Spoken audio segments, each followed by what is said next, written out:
Bueno, pues muy buenos días, estamos aquí de vuelta, de regreso, y tenemos a un invitado especial este día, a Rafael del Pozo Dergal. Es el Contralor del Estado, del Gobierno del Estado, y vamos a tener una rica charla, ya haciendo un corte de caja, Rafael, en cuanto a, ya se acerca el tercer informe de gobierno, en materia de transparencia y de rendición de cuentas, Rafael, ¿qué nos podrías decir? Para empezar, ¿cómo podemos consumir los ciudadanos? Recuérdanos un poco, como ciudadanos que somos, ¿qué es la transparencia? ¿Qué es la rendición de cuentas? ¿Cómo lo podemos consumir y cómo nos alimentamos de estas figuras tan importantes hoy en día, partiendo de un gobierno? Gracias, muchas gracias, Elmer, gracias a Luces TV por la invitación. Un saludo a los ciudadanos que nos ven y nos escuchan a través justamente de estas cámaras y estos micrófonos. Agradecer por el espacio y la oportunidad de dirigirnos a los ciudadanos de Quintana Roo.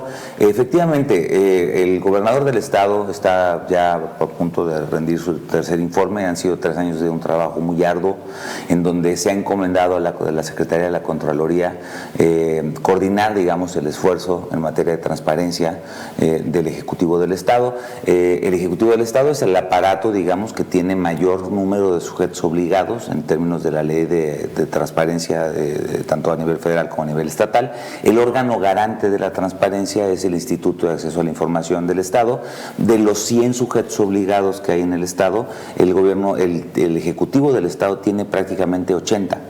Entonces, digamos, la mayor cantidad o el peso específico que las dinámicas o los ejercicios digamos, el trabajo de transparencia se hace desde el Ejecutivo del Estado, pues tiene un peso específico muy importante y una repercusión en los indicadores a nivel nacional. Recordemos que Quintana Roo viene de ocupar apenas en el 2015 y 2016, que fueron los últimos 2 años de la pasada administración, los últimos lugares en materia de transparencia. Incluso hubo un momento en el que se desapareció la oficina que coordinaba los esfuerzos de transparencia del Ejecutivo del Estado. Se volvió a implementar al final de la anterior administración, y con la entrada en vigor de las nuevas disposiciones en materia de transparencia se crearon en cada una de las secretarías y dependencias del Ejecutivo las unidades o enlaces de cumplimiento de obligaciones de transparencia que atienden, digamos, estas obligaciones frente al órgano garante. Pero además, nosotros lo que hicimos fue tomar indicadores a nivel nacional, como por ejemplo los de la Secretaría de Hacienda y Crédito Público, que atienden no solamente a la cantidad, sino a la calidad de la información disponible en materia financiera, y hemos pasado del lugar 27, 28, cuando llegamos a la administración, a estar ya hoy en el tercer lugar a nivel nacional en un indicador muy importante, ¿no? Porque justamente tiene que ver con la manera en la que el Estado gasta y cómo de esa manera se rinden cuentas a los ciudadanos de la pulcritud o la claridad con la que se ejerce el recurso público. Pero en otros indicadores, por ejemplo, también a nivel nacional, como del INCO, que en este caso es una organización de sociedad civil que goza de un prestigio a nivel nacional y que han hecho un trabajo muy importante en seguimiento y en vigilancia de gobiernos a nivel nacional. Nosotros, por ejemplo, ellos tienen un indicador que es el Índice Nacional de Gobierno Abierto, que hacen cada 2 años. Solo de 2017 a 2019 pasamos del lugar 15 a nivel nacional al tercer lugar. Entonces también tenemos un avance importante en este indicador, que mide 2 cosas. Mide, uno, desde luego, la calidad de la información disponible a través de portales de transparencia, y 2, que es mucho más importante, si existen o no mecanismos útiles y que funcionen de participación ciudadana en los procesos de planeación democrática y de ejecución de política pública. Entonces, es un indicador compuesto de alguna manera y que atiende justamente a una de las que ha sido las prioridades del gobernador Carlos Joaquín: regresar a los ciudadanos al centro de la actividad pública, poner el énfasis en que el Estado no haga lo que cree que debe de hacer o lo que un secretario o un servidor público cualquiera pues puede considerar que hace falta en una comunidad X, sino que a través del diálogo y de la participación permanente, a través de mecanismos no solamente como el de Contraloría Social, que desde luego es un mecanismo muy importante de participación ciudadana, sino a través de otros mecanismos como la Mesa de Seguridad, como el Observatorio de Compromisos y Políticas Públicas, como los consejos consultivos y muchos otros mecanismos que se han ido aperturando o abriendo o instalando en los diferentes sectores que conforman la administración pública del Estado. Hemos ido estableciendo estos mecanismos de diálogo para saber realmente qué es lo que los ciudadanos ven, qué es lo que les molesta, qué es lo que les preocupa, qué es lo que les hace falta, e incorporar estas necesidades en la política pública y en la agenda, en las prioridades de gobierno. Claro. Ahorita tocamos el tema de la participación ciudadana. Me gustaría recordar un poco, tú llegas hace 3 años. Sí, bueno, ¿cuándo iniciaste? Empezamos la administración junto con el gobernador, sí. ¿Cómo recibiste? Me imagino que era un tiradero en materia de transparencia y de rendición de cuentas. ¿Cómo lo estás dejando ahorita en estos 3 años? Vas a la mitad del camino como contralor.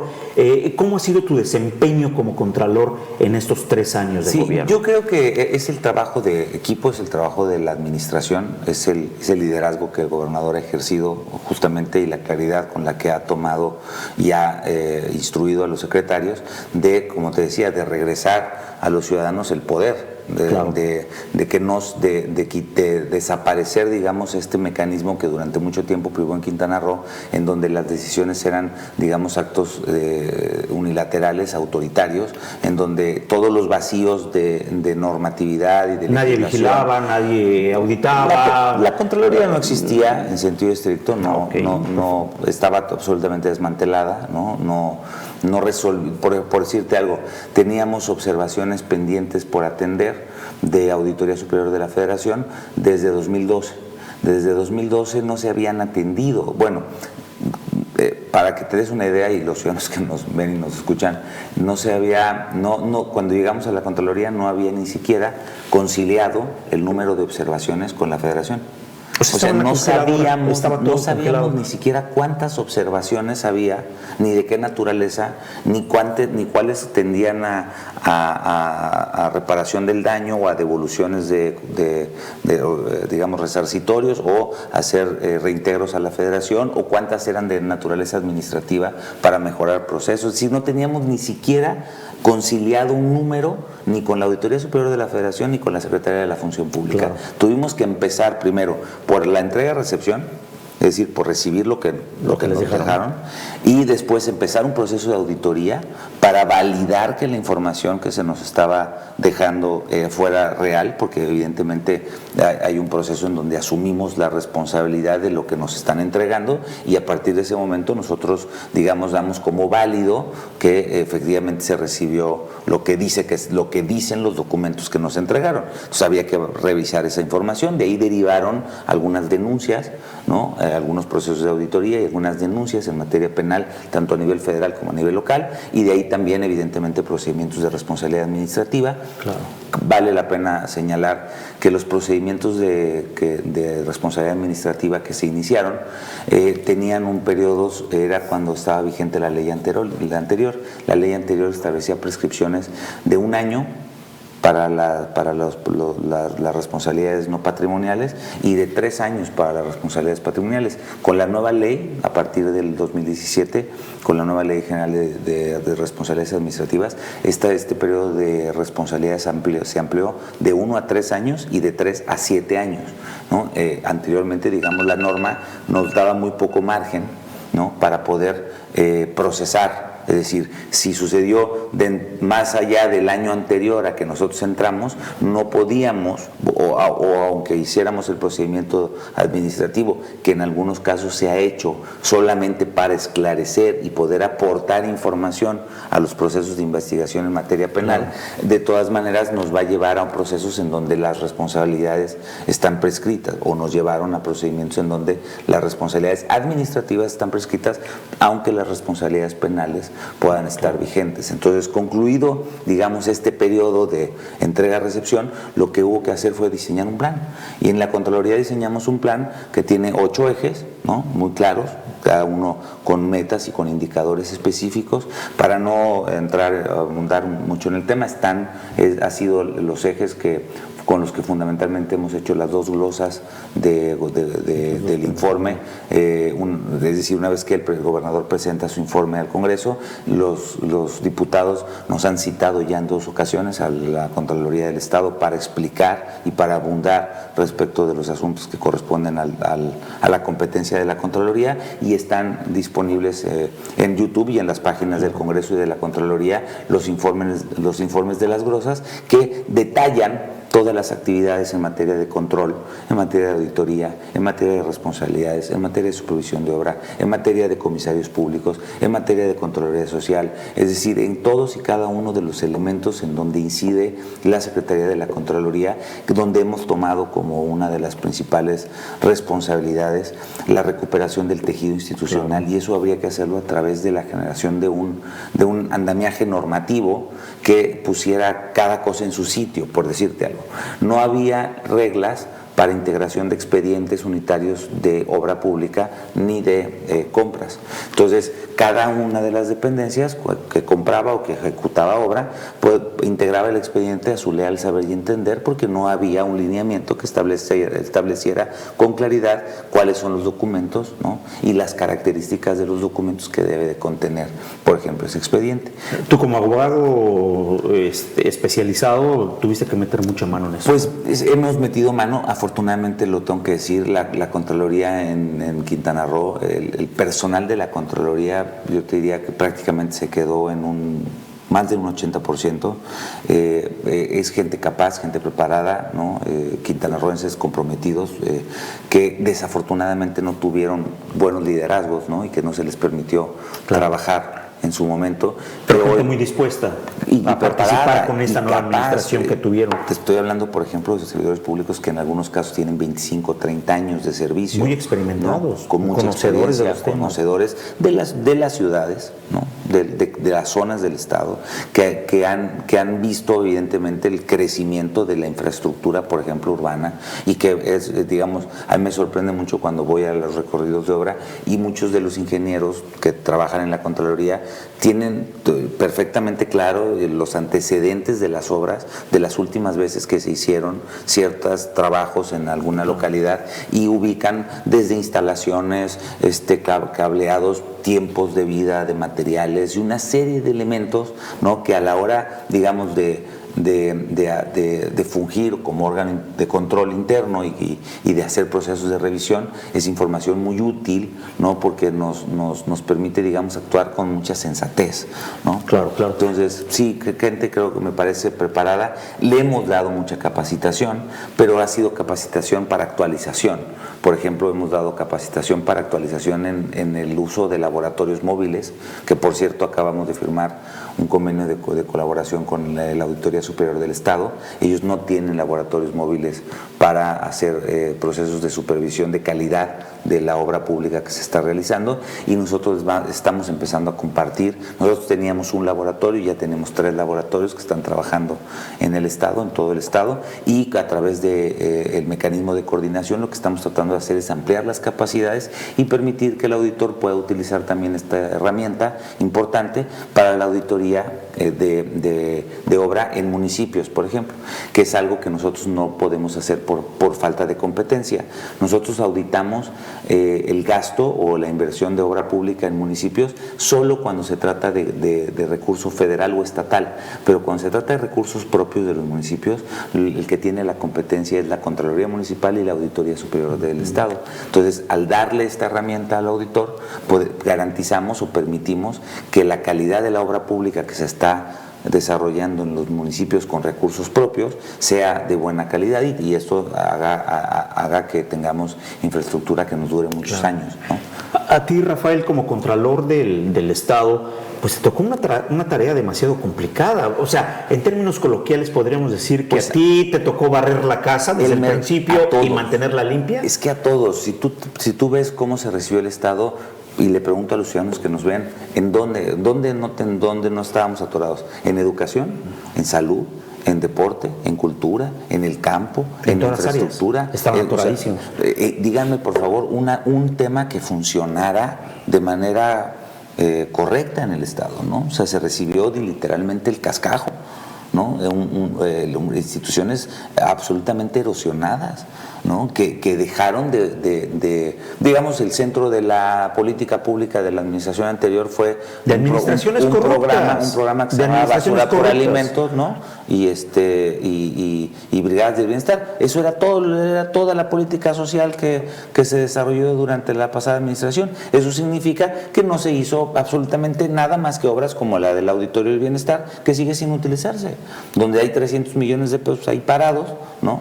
Que no se pueden además utilizar en otra cosa porque las reglas de operación del programa con el que se hizo la inversión no permiten el cambio de destino, claro, ¿no? A pesar de que el gobernador ha hecho esfuerzos desde hace 3 años, ¿no? Y ha tocado todas las puertas posibles para buscar alternativas donde no se puede entregar a nadie, no se puede vender a nadie, no se puede, digamos, ocupar para un fin distinto. Es decir, es una inversión que se hizo para hacer eventos, ¿no? Públicos, pero es un auditorio que no tiene las medidas de seguridad para garantizar que las personas, digamos, al interior, por ejemplo, por decirte algo, en las pruebas que nosotros hicimos de periciales, antes de presentar las denuncias que se presentaron a la Federación, al interior del inmueble hay más de 40 grados de temperatura.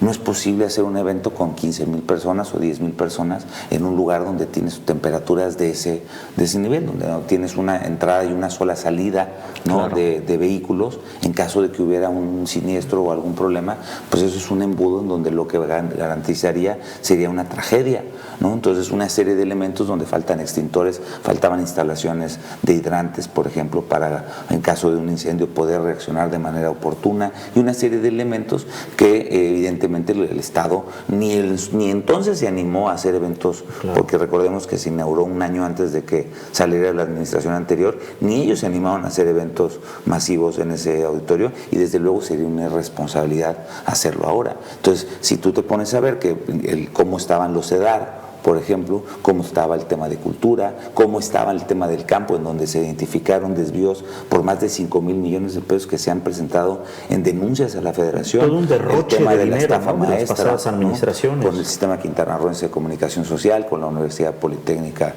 de Quintana Roo, y una serie de situaciones en donde literalmente lo que hubo que hacer, no solamente la Contraloría, cada uno de los secretarios, CAPA, dime la dependencia que quieras, CAPA, API, BIPSA, ESA, el que tú quieras, cada uno verdaderamente con problemas serios, estructurales, administrativos, además un Estado que en los últimos años se endeudó de una manera terrible al grado de que llegó a ser más el monto que se paga por servicio de la deuda, es decir, los intereses, que lo que invertimos en infraestructura anualmente en obra pública. Es decir, es increíble, digamos, la mala salud con la, claro, que se recibió la administración, y me parece que digamos, el gabinete y desde luego el gobernador, que además pues es contador y que entiende el tema financiero, que ya fue subsecretario a nivel federal y que fue además presidente municipal y diputado federal, pues con la experiencia que tiene, pues ha podido, digamos, ir tripulando esta nave no digo con facilidad, pero sí reconstituyendo el tejido social, apostando a los temas fundamentales como el de la seguridad pública, como el combate a la desigualdad, acercando el gobierno a los ciudadanos, poniendo, como te decía, a los ciudadanos en el centro de la actividad pública, escuchándonos, me refiero de ida y vuelta, donde el Estado escucha a los ciudadanos como un ejercicio de sensatez, ¿no? Digamos, de retroalimentación necesaria, indispensable para la generación de política pública, pero y el ciudadano también tiene un espacio en donde dialoga con la autoridad y sabe que sí es posible hacer en términos legales, ¿no? De competencias, financieros, digamos hasta por coyuntura política. Son espacios de diálogo real en donde vamos perfilando las prioridades del Estado, entendiendo que el Estado no se agota en estos 6 años. Específicamente, ¿cómo están involucrando a los grupos ciudadanos, a la llamada sociedad civil, en todo este trabajo de limpieza que están haciendo al interior de la administración? de la administración pública. ¿Cómo los están involucrando? Uno de los mecanismos muy importantes ha sido el Observatorio de Compromisos y Políticas Públicas, porque además creo que tuvimos el buen tino, ¿no?, desde luego los ciudadanos de proponerlo así y el Estado de asumir el compromiso de hacerlo, es pasar del compromiso cumplido, que sería algo así como una palomita en un rubro específico, a buscar que ese compromiso se traduzca en una política pública de largo aliento. De hecho, se hizo una glosa del informe de gobierno el año pasado con sociedad civil en la Universidad del Caribe. El día 9 de diciembre del año pasado hubo una reunión del gobernador con sociedad civil, con organizaciones de la sociedad civil de diversa naturaleza, algunas empresariales, pero otras netamente sociales, en donde se discutieron los temas del informe de gobierno, del segundo informe de gobierno. Y de ahí se sacaron compromisos. Uno de ellos justamente fue alinear las políticas públicas a la Agenda 2030, que es la agenda de los objetivos para el desarrollo sostenible, ¿no?, que se plantea a nivel, digamos, de los países más desarrollados del mundo a través de USAID, de PNUD, ¿no?, y de las organizaciones a nivel internacional. Esta agenda tiene 17 objetivos, ¿no?, que están divididos en ciento y tantos actividades o indicadores, y nosotros lo que nos comprometimos como administración fue alinear la política pública al cumplimiento de esos objetivos, de tal suerte que después, cuando esta administración se termine, los ciudadanos puedan seguir impulsando la agenda de política pública con una visión de largo alcance, claro, que no se termina en el 22. Trabajo importantísimo, sino que se prolonga todavía 8 años más, ¿no?, en el horizonte hacia el cumplimiento de objetivos, que también lo dijo el maestro Molpeceres de PNUD cuando vino a la presentación de la agenda. Es muy importante que Quintana Roo defina con mucha claridad cuáles son las prioridades en esta agenda. Es decir, aunque son 17 objetivos, pues el nivel obviamente en el que cada Estado-nación, o en este caso cada Estado como entidad federativa, asume, depende mucho de su realidad o de su situación, digamos, local. En el caso de Quintana Roo, está claro, lo tiene claro, me parece, los ciudadanos, que la prioridad número 1 es la seguridad pública, sí, ¿no? Desde luego es el número 1 en la agenda del gobernador, es donde el gobernador está concentrado y decidido y de hecho me parece que ya se siente la mejoría de una manera muy importante. Entonces, ¿tú ves una sociedad mucho más participativa? Sí, ¿Están trabajando duro con el gobierno del Estado para limpiar la casa? Yo siempre he visto en Quintana Roo una sociedad participativa, a diferencia de muchos quizá compañeros o gente que me... Bueno, cuando dices siempre, ¿a qué te refieres? Yo tengo 40. Si hay administraciones demasiado corruptas, las pasadas administraciones corruptas, quiere decir que no había una mirada vigilante por parte de la sociedad. Yo creo que la sociedad siempre ha estado participando, ¿no? Y lo que pasa es que participó de manera segregada del gobierno, es decir, por su cuenta. Se me ocurre, por decirte uno, voy a mencionar algunas organizaciones, por ejemplo, Huellas de Pan, ¿no?, con Elena Ortegón, que ha hecho un trabajo extraordinario y ya tienen más de 10 años con el tema de los comedores para niños, con el Estado, sin el Estado o a pesar del Estado. La Red Positiva, donde está Roberto, ¿no?, por ejemplo, Guzmán, que tiene años trabajando, ¿no?, en los asuntos de inclusión y de respeto a los derechos humanos, ¿no?, en el Estado. No sé cuántos años tiene Roberto en eso, pero 15, 20, no sé cuántos años, picando piedra, trabajando en esos temas. Y así como ellos, por ejemplo, que ahorita me vinieron a la mente, hay cualquier cantidad de organizaciones que han estado trabajando y picando piedra, las asociaciones de padres de familia. Con ellos, por ejemplo, en alguna ocasión, con ellos se inició el programa del alcoholímetro, ¿no?, con las organizaciones de padres de familia. Ciudadanos por la Transparencia, que tiene muchos años trabajando, en algunos momentos ha tenido gobiernos afines o gobiernos con los que ha tenido apertura y participación, y ha habido gobiernos que se han cerrado, y estoy hablando de gobiernos a nivel estatal, pero también a nivel municipal, efectivamente, ¿no?, porque al final de la historia no podemos negar que el gobierno del Estado tiene un peso específico, pero mucha de la política pública requiere aterrizarse a nivel local a través de los municipios. Es decir, contar con afinidad y con trabajo, digamos, con la suma de la voluntad de los cabildos y los presidentes municipales ayuda muchísimo a que las mejores prácticas o las políticas públicas que van a resolver en lo cortito el problema de los ciudadanos, pues se aterricen de manera mucho más. Porque a nivel municipal, por ejemplo, a mí me llama mucho la atención que apenas hasta hace poco los cabildos le estén dando un asiento especial a los ciudadanos en sus sesiones de cabildo, ¿no? Después de mucho tiempo, apenas se van dando cuenta que los ciudadanos son importantes para los gobiernos. Es una modalidad que desde luego yo como impulsor, digamos, porque es la agenda que tenemos y además creo en ella como ciudadano, como servidor público, como impulsor del gobierno abierto, me parece que es una agenda que había que tomar y que ahora han tomado. Por ejemplo, entiendo que me parece que el único municipio que lo tiene ya de manera formal es Benito Juárez, ¿no? Entiendo que están trabajando con otros municipios para lograr lo que le llaman el regidor 16, ¿no? Sí, que es este mecanismo de participación en donde se tiene un asiento para participar en las reuniones de trabajo de las comisiones y poder opinar desde la perspectiva ciudadana asuntos que son justamente de discusión del cabildo. Aunque no participas en las sesiones, participas en las comisiones, ¿no? En la discusión de los asuntos y sobre todo te enteras de primera mano de cuál es el tono de la discusión y cuál es el núcleo, digamos, de la discusión. La preocupación ciudadana. Esto mismo estamos haciendo, por ejemplo, en Gobierno del Estado, a través de justamente del observatorio, en donde se crearon tantas comisiones, ¿no? Como asuntos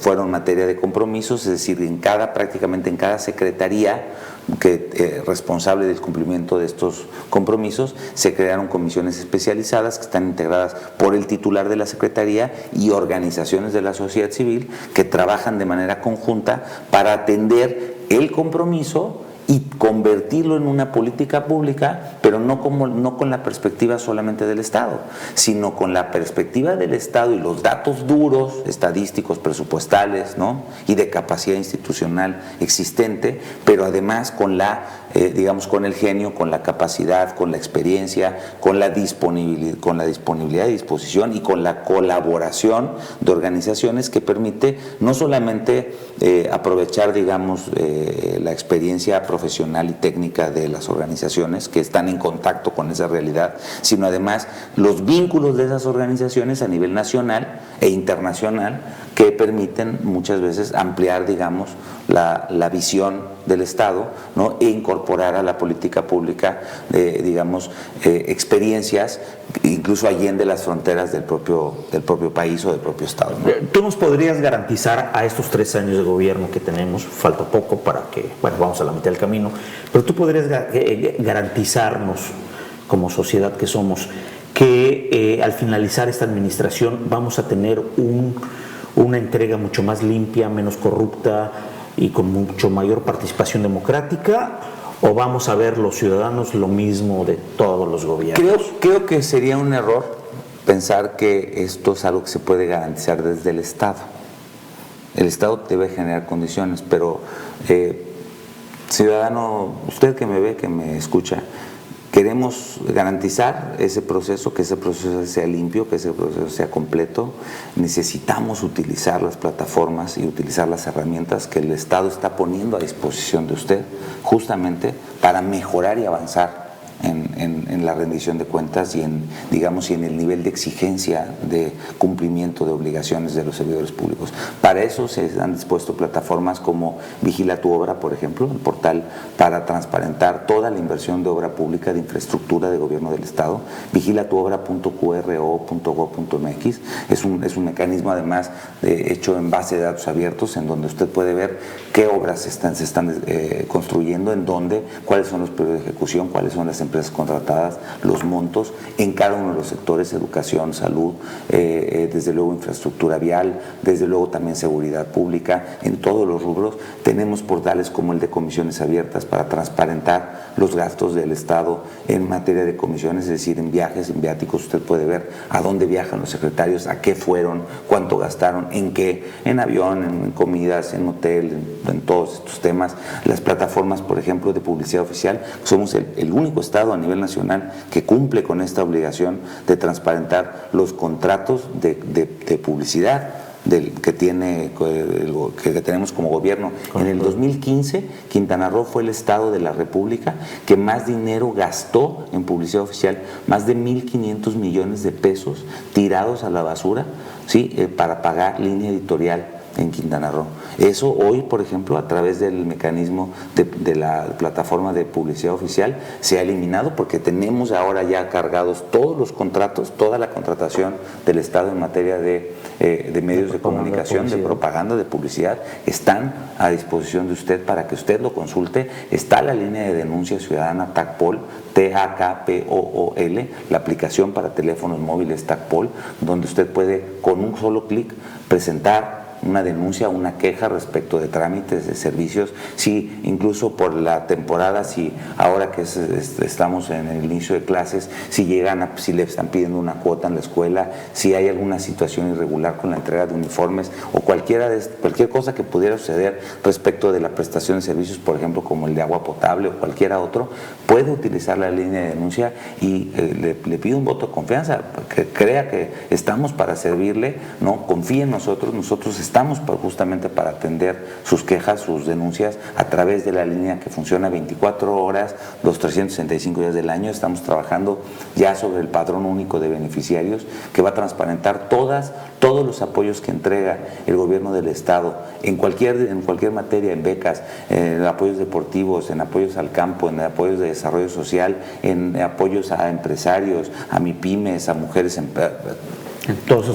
cualquier apoyo va a este mecanismo, digamos, de transparencia y de rendición de cuentas permite saber quiénes están participando y si se está duplicando, tener un expediente electrónico de cada uno de ellos. Es decir, todas estas herramientas son herramientas que están ahí disponibles para los ciudadanos y que permiten, digamos, con una corresponsabilidad ciudadanos-gobierno, vigilar la actuación del Estado y señalar cuando hay algo que no está en su lugar. Y es la mejor manera de garantizar que el proceso de transición, cuando se culmine esta administración y se entregue el Estado a alguien más, al gobernador que resulte electo en su momento, bueno, pues se continúen las prácticas y las políticas públicas que hayan generado buenos resultados en el ámbito local, ¿no?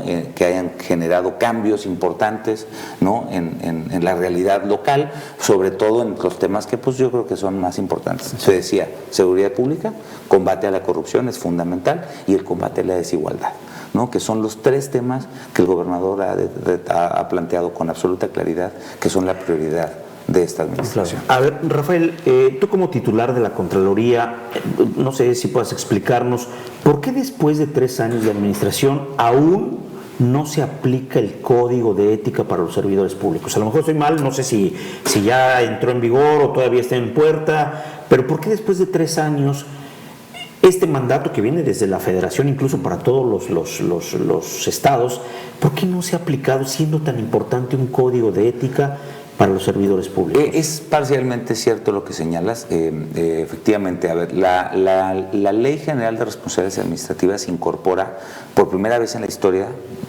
del país el Código de Ética y las reglas de integridad como parte normativa, ya no nada más que es una declaratoria de principios, sino ya se vuelve parte de las obligaciones legales de los servidores públicos conducirse, y son elementos que se deben de tomar en consideración en el caso de que existan expedientes de responsabilidad, pero ya normativamente hablando.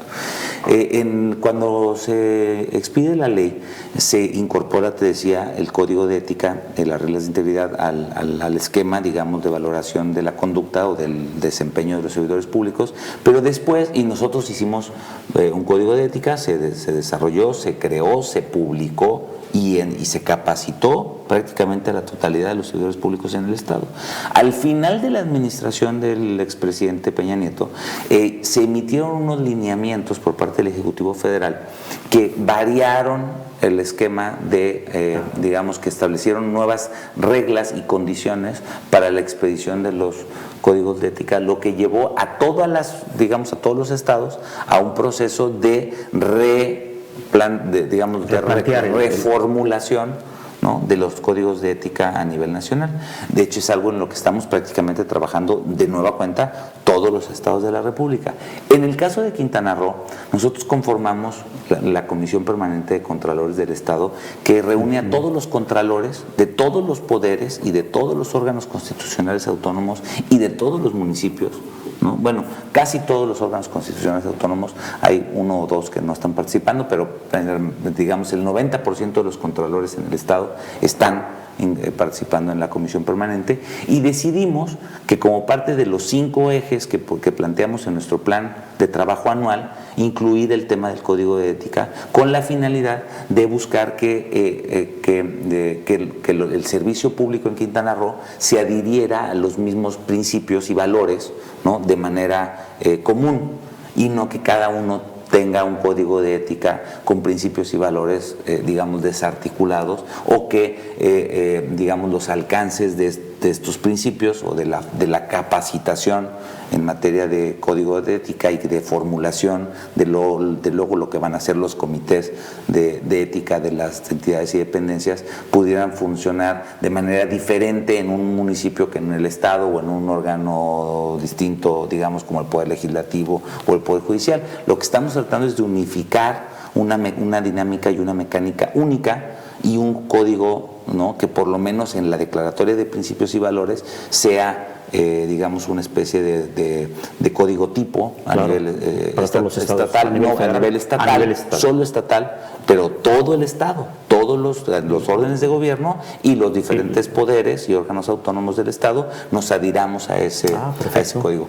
Ya está listo el proyecto, ¿no? De hecho, ese fue un proyecto que lideró el grupo de trabajo de la zona norte, ¿no?, encabezado en la forma de organización que nosotros nos dimos, está encabezado por Benito Juárez, ¿no? Ellos trabajaron, la zona norte, me refiero a Lázaro Cárdenas, Islas Mujeres, Solidaridad, Cozumel y Benito Juárez, trabajaron justamente en este proyecto, ¿no? Nosotros hicimos una presentación, digamos, una especie de bosquejo de cómo considerábamos que debería venir de conformidad con lo que se plantea en este lineamiento que se publica a nivel federal, y luego los municipios y los contralores de los municipios del norte del estado trabajaron en la conformación. Ya está listo, vamos a reunirnos a finales de septiembre, y de aprobarse, digamos, en lo general, cada uno de los municipios y cada uno de los órganos constitucionales y de los poderes del Estado tendría que publicar, porque así lo establece la norma,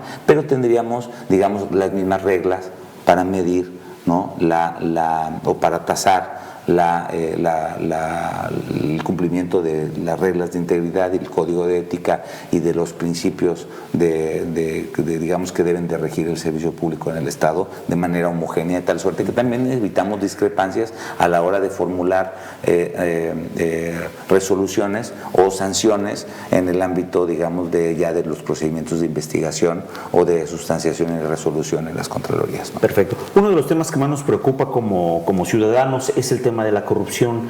Me gustaría saber si han detectado ustedes otros casos de corrupción pequeña, mediana, grande, de cualquier tamaño en la administración pública, y cómo los están manejando. Sí, voy a tratar la corrupción es un fenómeno muy complejo, ¿no? Desvío de recursos, en fin. Pero tiene muchos rostros. Yo diría, y creo que muchos coincidirán conmigo, que la corrupción más elemental es trabajar o contratarte para un cargo en el que no estás capacitado para desempeñar, ¿no? O sea, eso es el ahí primer, empezamos por ahí, decir, ese peldaño. Yo no puedo permitir que se me pague un salario por algo que no sé hacer, ¿no?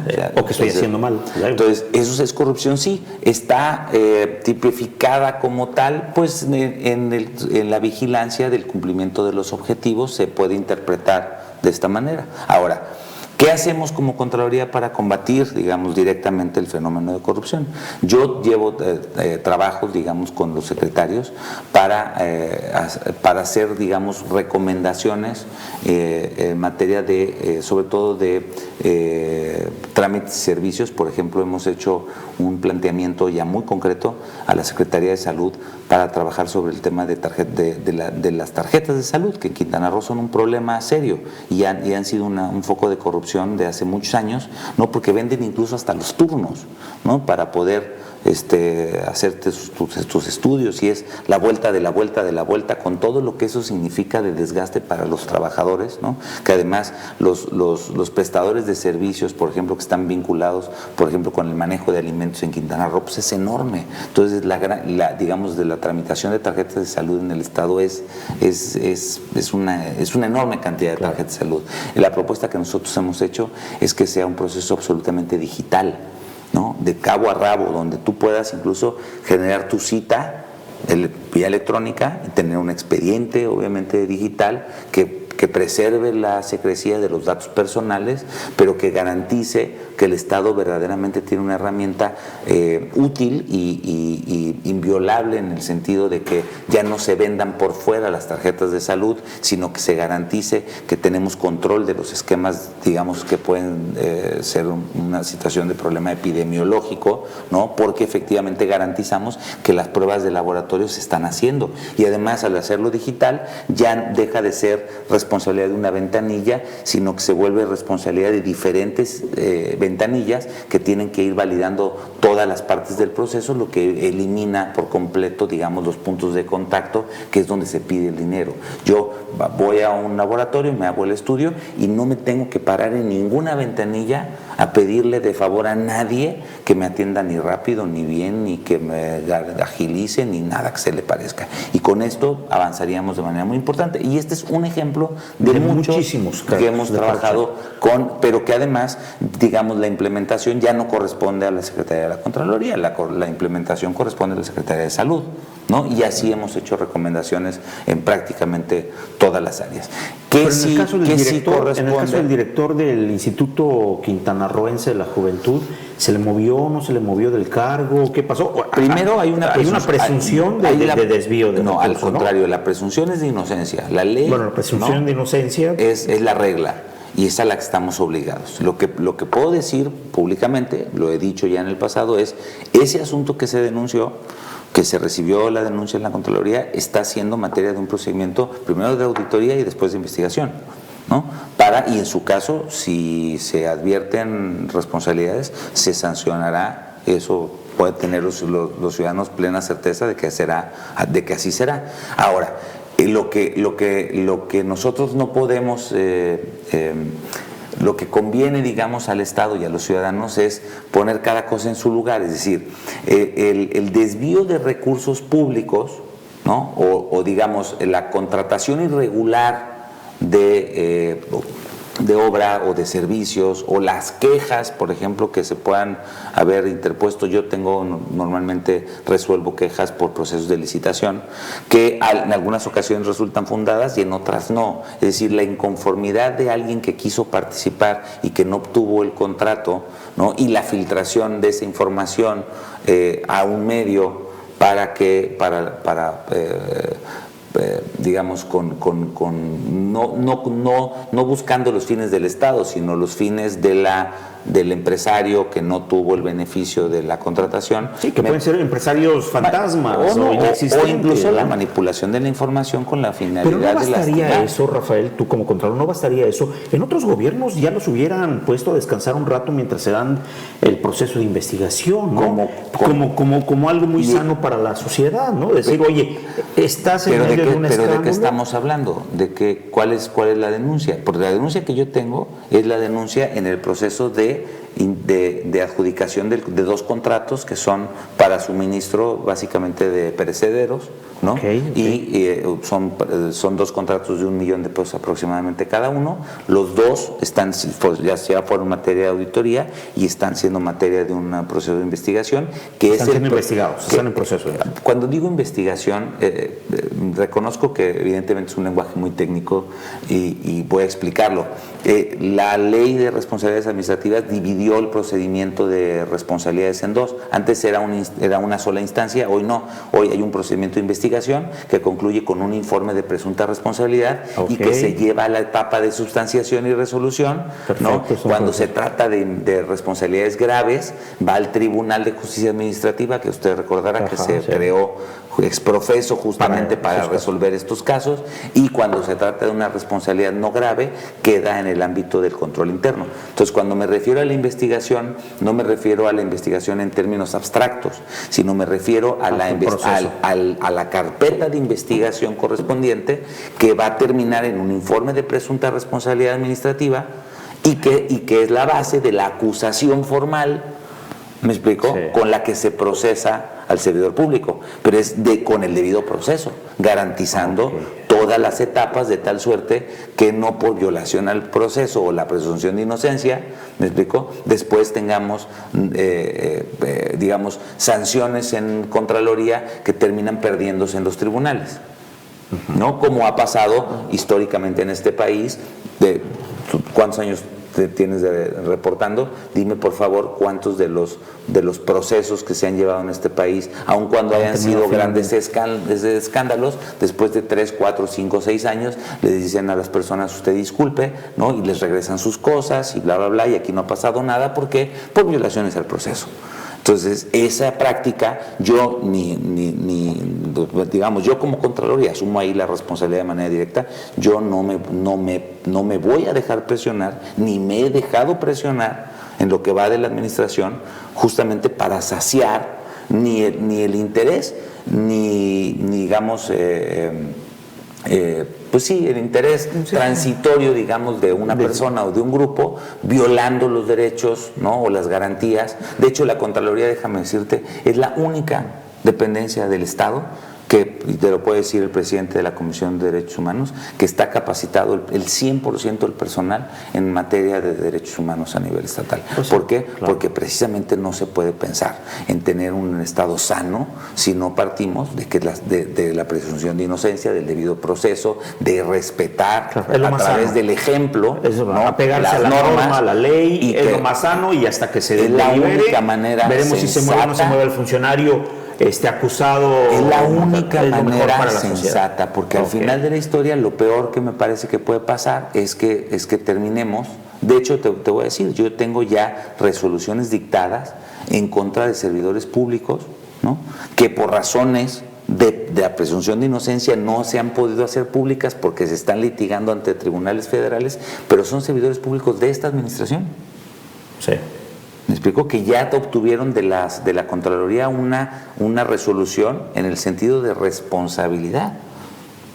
¿Me explico? Y hemos ordenado la separación del cargo y la destitución de servidores públicos, ¿no? Entonces, pero efectivamente, la ley prevé para ellos también el derecho de inconformarse contra esa resolución, ir a los procedimientos de nulidad, ir a los juicios de amparo en su caso, ¿me explico? Y una vez agotada la secuela procesal, digamos, los tribunales serán quienes determinen si la Contraloría logró probar la responsabilidad, ¿no?, si existió responsabilidad, y si en ese caso son sujetos de la sanción. Es que cuando hablamos de los casos de corrupción, que te digo que son los que más nos preocupan como sociedad, nos viene también el tema de la estafa maestra, que ya se ha hablado mucho, pero si tú platicas con la gente te dicen: oye, ¿cómo es posible que tuvo que ser que tuvo que darse la petición de la Federación para que con el caso de Rosario Robles, para que se destapara la cloaca, la corrupción estatal, y no las autoridades locales? ¿De qué ejercicios estamos hablando? De las administraciones pasadas. Estamos hablando de la estafa maestra, está concentrada en 2015 y 2016. Sí, son operaciones que se hicieron en los últimos 2 años de la administración anterior. Ni un contrato de esos correspondió a la administración, a la actual administración. Cuando resultado de la auditoría, del proceso de auditoría del Auditor Superior de la Federación, cuando advierten en el 2015, le dan parte al área forense de la auditoría, sí, donde estaba la doctora Munadora, y ellos inician el proceso de investigación, ¿no? Y lo amplían, digamos, a otros estados, se dan cuenta de que se trata de un modus operandi, vienen a hacer la auditoría a Quintana Roo, revisan el sistema quintanarroense y la Universidad Politécnica, hacen una cita conmigo, me plantean cómo está el proceso. O sea, tú lo hubieras detectado, ya tienes 3 años, por ejemplo, aquí en la universidad. Bueno, en ese entonces tenía 6 meses. 3 años? Sí, seguramente. O sea, aunque no hubiera intervenido la Federación. Seguramente sí. Tú como órgano pero no lo hubiera podido detectar como estafa maestra, es decir, no lo hubiera podido ver desde arriba, porque yo no tengo acceso a los contratos de Sedatu ¿no? de la red que hizo Sedatu. A lo mejor lo detectabas de otra forma. Yo lo hubiera podido detectar en la contratación del sistema quintanarroense hacia abajo y de la Universidad Politécnica hacia abajo, porque esos son los recursos que yo audito. Perfecto. Explico, los recursos de las entidades del Estado, no de las autoridades de la Federación. Claro. A esas autoridades las audita la Federación. Claro. ¿Me explico? Entonces, por un tema de competencias, ¿no? Nosotros nos hemos concentrado y de hecho cuando recibimos la información por parte de la Auditoría Superior, la petición de la auditoría fue la auditoría por parte de Sedatu hacia el sistema y hacia la universidad, corre por nuestra cuenta y nosotros presentamos las denuncias en el ámbito federal. Y participan. Y ustedes hagan lo propio en el ámbito local. Es decir, la contratación o la subcontratación, ¿no?, del sistema quintanarroense a los proveedores y de la Universidad Politécnica a sus proveedores, y la falta de entregables, que es lo que finalmente se ha venido denunciando, y existen tanto los procedimientos de responsabilidad administrativa como las denuncias penales interpuestas ante la Fiscalía General del Estado. Contralor, hay muchos más temas. Hay muchos más temas. Podemos quedarnos los ciudadanos con esa confianza de que nos van a revelar, nos van a informar puntualmente de todos los casos de desvío de recursos, falta de transparencia, falta de rendición de cuentas en esta administración. Mira, yo te diría dos cosas. A los ciudadanos no les podemos pedir ni más paciencia ni confianza. O sea, ya el Estado me refiero no al Estado de Quintana Roo, el Estado mexicano tiene que asumir con mucha responsabilidad el papel histórico y el rol histórico que le toca jugar en este momento. Y sí creo que habiendo avances muy importantes en materia de rendición de cuentas y de mejora de procesos que han llevado, por ejemplo, a pasar del último año de la administración anterior, la Auditoría Superior de la Federación observó 5,000 millones de pesos, más de 5,000 millones de pesos al Estado de Quintana Roo. Sí. En la primera entrega de auditoría de recursos federales de este año, apenas nos observaron 45 millones. La diferencia es abismal. ¿Hemos resuelto por completo todos los problemas de la administración en 3 años? Desde luego no. Los retos todavía están ahí. Y no solamente están ahí y estarán ahí los próximos 3 años, estarán ahí para siempre. En el momento, digamos, contra más participación ciudadana haya y más seguimiento de los ciudadanos y más involucramiento de los ciudadanos haya, es la mejor garantía de que tendremos un Estado que funciona con altos estándares y altos niveles de cumplimiento y de fiscalización y de rendición de cuentas. En el momento en el que los ciudadanos se retraigan, que ojalá no suceda, en el momento en el que los ciudadanos se echan para atrás, en ese momento evidentemente pues existe la posibilidad de que el Estado se reacomode y se reajuste y que prácticas que a lo mejor se hayan abandonado se retomen justamente porque pues se abren los espacios de discrecionalidad. Nosotros, esta administración, por instrucciones del gobernador Carlos Joaquín, lo que decidió fue avanzar en el tema tecnológico, por eso hablé hace un momento de las plataformas, porque estas plataformas al estar disponibles y al estar ya presentadas se vuelven ventanas abiertas de manera permanente para el escrutinio y para la vigilancia. Entonces, si los ciudadanos las utilizan, se apropian de las plataformas, es la mejor manera de garantizar que los servidores públicos estaremos vigilados todo el tiempo respecto del correcto ejercicio y respecto del correcto cumplimiento de nuestras responsabilidades públicas. Pero para esto la relación Estado con ciudadanía es fundamental. La mejor garantía de que esto funcione es la participación. Y qué bueno que dejas eso en claro, Contralor, porque realmente Quintana Roo está entre los 4 o 5 estados que se han sido señalados como donde de mayor corrupción, donde ha habido mayor saqueo de recursos públicos. Sí, ¿no? Y eso ha lastimado mucho a la ciudadanía, con todos los casos de los exgobernadores que han sido encarcelados, perseguidos y juzgados. Pues la sociedad quintanarroense está muy dolida. En 3 años logramos pasar de los últimos niveles o de los niveles más bajos o de menor cumplimiento de obligaciones y de transparencia y de gobierno abierto y de calidad de la información y tal, hacer ya hoy en prácticamente todos los indicadores estamos dentro de los primeros 5 lugares. Esto es en sí mismo, digamos, una meta alcanzada que ya garantiza que nunca más se va a volver. No, claro que no. No hay garantía. La garantía es la participación de los ciudadanos. ¿Por qué? Porque hoy existe la voluntad política del gobernador Carlos Joaquín, pero el gobernador Carlos Joaquín no se va a reelegir, ¿no?, por siempre, ni va a estar encabezando este esfuerzo los próximos 20 años. Claro. Y Quintana Roo requiere 20, 30, 40 años de un esfuerzo continuado, creciente, de participación ciudadana, en donde cada vez los espacios de participación democrática y de intervención de los ciudadanos en la toma de decisiones públicas pues sea mayor y se consolide de tal suerte que el día de mañana lo que hoy vemos como algo extraordinario o a lo que nos estamos incluso acostumbrando, el día de mañana sea algo que demos por sentado, que no se entienda el proceso de gobierno sin la silla esa que mencionabas, ¿no?, del regidor 16 o de la participación de los ciudadanos, que no se pueda entender a un gobierno que trabaja por su cuenta ignorando lo que opina la ciudadanía, sino que esto sea ya algo a lo que nos acostumbremos de manera habitual, ¿no? Esa va a ser la marca y el sello especial de esta administración. Me parece, ¿no?, que mucho la participación ahí, ciudadana. Me parece que pues sí. Rafael del Pozo de Ergal, secretario de la Contraloría, ¿algo más que quieras comentarle? Muy agradecido. Gracias a Luces TV, gracias por la invitación, por permitirnos el espacio y desde luego estaremos aquí cada vez que nos los permitan para platicar y rendir cuentas a los ciudadanos de Quintana Roo. Pues gracias por la visita. Hasta pronto.